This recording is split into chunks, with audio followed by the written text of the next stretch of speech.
अल्लाह ने उनको एक बेटी और बेटे से नवाजा तो उनको एक नौकरानी की जरूरत पड़ गई और वो मुझे लेने आ गए।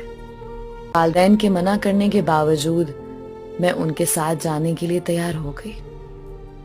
सारा दिन मुझसे नौकरानियों की तरह काम लेते, लेकिन उसमें भी खुश थी मैं।